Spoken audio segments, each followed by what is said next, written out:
Hello students, today we will start the next part of the introduction to Euclid's geometry. In the previous class I have taken the Euclid's 5 postulates and 2 postulates I was completed. And today I will take the third postulate of Euclid geometry, and the third postulate is a circle can be drawn with any center and any radius. हमारा third postulate है a circle can be drawn with any center and any radius. एक circle खींचा जा सकता है किसी भी radius से और किसी भी पॉइंट से. अगर आपके पास एक पॉइंट है और कोई भी रेडियस है तो आप एक सर्कल ड्रॉ कर सकते हो इजीली. फोर्थ पॉइंट है हमारा all right angles are equal to one another. सारे राइट एंगल एक दूसरे के इक्वल होते हैं. आप कोई भी राइट एंगल ले सकते हो, सारे राइट एंगल एक दूसरे के इक्वल होते हैं. जैसे वाइट बोर्ड का कॉर्नर, वो आपके घर में आपके रूम का दीवाल और फ्लोर आपका, उसमें भी 90 डिग्री का एंगल होता है. आपकी बुक का कॉर्नर वो भी 90 डिग्री के होते हैं. तो सारे राइट एंगल हमेशा एक दूसरे के इक्वल होते हैं. आप और भी एग्जांपल देख सकते हो अपनी रियल लाइफ से, जहाँ भी आप देखोगे राइट एंगल सब जगह इक्वली मिलेंगे. Fifth thing, if a straight line falling on two straight lines makes the interior angle on the same side of it taken together less than two right angles, then the two straight lines, if produced indefinitely, meet on that side on which the sum of angles is less than two right angles. इसमें ये कहना चाह रहा है कि if a straight line falling on two straight lines, अगर एक straight line दो स्ट्रेट लाइन पे फॉल करती है, गिरती है, makes the interior angle on the same side of it taken together, जिस तरफ इंटीरियर एंगल्स का सम 180 डिग्री से कम होता है, two right angles less than two right angles, then the two straight lines if produce indefinitely. तो उस तरफ जिस तरफ दोनों का सम कोई इंटीरियर एंगल्स कह सकते हैं, जिस तरफ कोई इंटीरियर एंगल्स का सम लेस देन 180 डिग्री होगा उस तरफ वो दोनों लाइंस मिल जाएंगी आकर, और जिस तरफ दोनों कोई इंटीरियर एंगल्स का सम 180 डिग्री से ज़्यादा होगा उस तरफ वो दोनों लाइन फैलती हैं. तो देखिए, less than two right angles then the two straight lines if produce indefinitely meet on that side on which the sum of angles is less than two right angles. Okay students, इसके बाद हम एक question start करते हैं. Question number 1, if A B and C are 3 points on a line, अगर A B C 3 point है किसी line पर, जैसा कि आप फिगर में भी देख सकते हो, and B lies between A and C, और बी लाई करता है ए और सी के बीच में, तो prove that A B plus B C is equal to A C. तो हमें ये प्रूव करना है कि A B plus B C का सम ए सी के बराबर होगा. तो देखिए, इसमें मैंने सॉल्यूशन एक बार आपके लिए पहले से ही लिख रखा है. In the given figure A C coincide with A B plus B C. इस फिगर में ए सी कोइंसाइड करती है A B plus B C, means A C की जितनी लेंथ होगी वो ए बी प्लस ए सी की लेंथ के बराबर होगी. इसके बाद ऑल्सो यूक्लिड्स एक्सियम 4 हमारी कहती है, देखिए आप पहले भी पढ़ चुके हो, axiom 4, things which coincide with one another are equal to one another.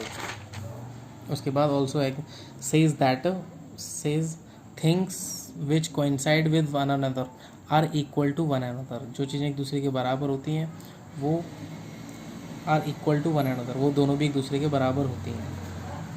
A B plus B C is equal to A C, मतलब ये वाला पोर्शन और ये वाला पोर्शन मिलके इस पूरे पोर्शन के बराबर होगा.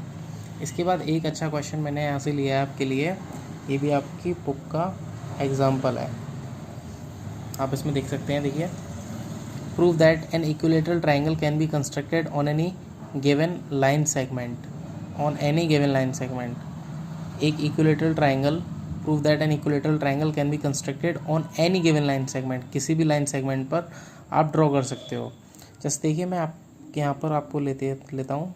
देखिए, सबसे पहले मैंने क्या किया, कोई भी एक लाइन सेगमेंट हमने ड्रॉ कर लिया. Let the line segment is 4 centimetre. मान लिया कि लाइन सेगमेंट 4 सेंटीमीटर है. Let it is B and it is C. और हमें प्रूव करना है कि इक्विलेटरल ट्राइंगल कंस्ट्रक्ट होता है on any given line segment, किसी भी गिवन लाइन सेगमेंट पर. तो फिर से देखिए, ये कोई भी लाइन सेगमेंट हमने ले लिया 4 सेंटीमीटर. इस 4 सेंटीमीटर की हेल्प से हमें इक्विलेटरल ट्राइंगल ड्रॉ करना है. तो सबसे पहले हम यहाँ से एक 4 सेंटीमीटर की आर्क लेके एक आर्क इधर लगाएंगे, और सेम काम यहाँ से करेंगे, एक 4 सेंटीमीटर की आर्क लेके एक आर्क इधर लगाएंगे. ऐसा करने के बाद जो इंटरसेक्शन पॉइंट होगा आर्क्स का, उसका नाम रख देंगे ए, और इसको मिला देंगे इससे और इसको इससे मिला देंगे. ऐसा करने के बाद ये हमारा ट्राइंगल बन गया, और ये ट्राइंगल हमारा इक्विलेटरल ट्राइंगल होगा. इन सारी साइड्स की लेंथ 4 सेंटीमीटर होगी. ये भी 4 और ये भी 4 तो है ही. तो इस तरह से हमारा इक्विलेटरल ट्रायंगल फॉर्म हो जाएगा। आगे बढ़ते हैं नेक्स्ट क्वेश्चन पर। क्वेश्चन नंबर 3 देखिए, if a point C lies between 2 points A and B, एक ये लाइन है जो ये ए बी और पॉइंट सी लाई करता है, lies between 2 points A and B such that A C is equal to B C, और इस तरह से है कि A C is equal to B C, ये दोनों बराबर है। Then prove that A C is will be the half of A B, तो हमें शो करना है कि ए सी हाफ होगा ए बी का। तो देखिए सबसे पहले बात करते हैं सॉल्यूशन की। In the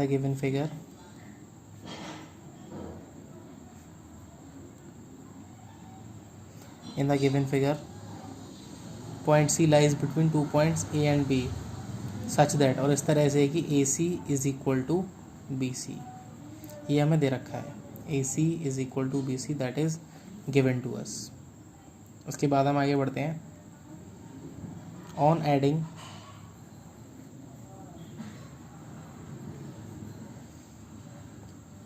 A C on both sides, या फिर ये भी कर सकते हैं कि हाँ ये कर सकते हैं, on adding A C on both sides. हम एक ही चीज़ अगर दोनों तरफ ऐड करें तो कोई प्रॉब्लम नहीं हो सकती हमें। तो A C plus A C is equal to B C plus A C, तो ए सी प्लस ए सी आप देख सकते हो ये मिलके हो जाएगा twice of A C is equal to B C plus A C, ये बी सी और ये ए सी, ये मिलकर हो जाएगा हमारा ए बी। इसके बाद हम इधर सॉल्यूशन देखते हैं। Twice of A C is equal to A B, तो ये हो जाएगा A C is equal to half of A B, ये हमें प्रूफ करना था।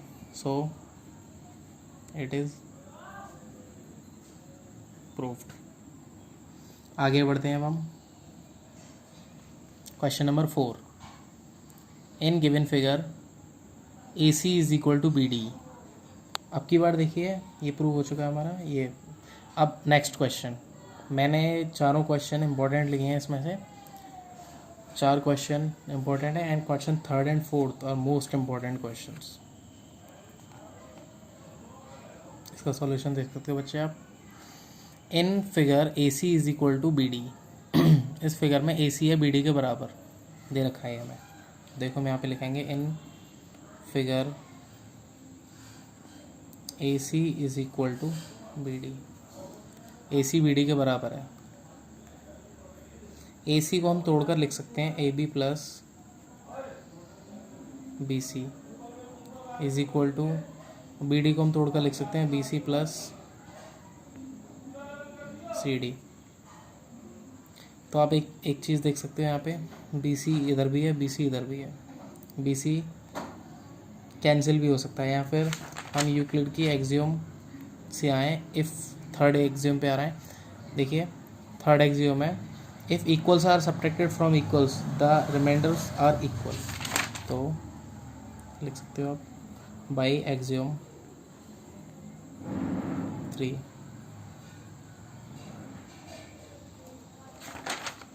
Equals are subtracted from equals.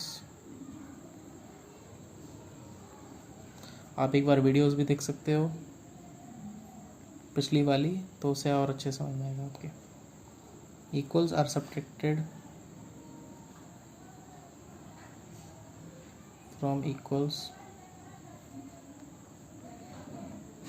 The wholes are equal. तो देखिए A B plus B C minus B C is equal to B C plus C D minus B C, minus B C से plus B C cancel, minus B C से plus B C cancel, तो A B is equal to C D. ये complete हो गया आपका। Okay students, यहाँ पर हमारी ये introduction to Euclid geometry finish होती है। ओके, आप क्वेश्चन ट्राई कीजिए और नोट्स पढ़ के एक बार इन क्वेश्चंस को करो, फिर बाकी क्वेश्चन को ट्राई करो, आपकी इजीली समझ में आ जाएगी।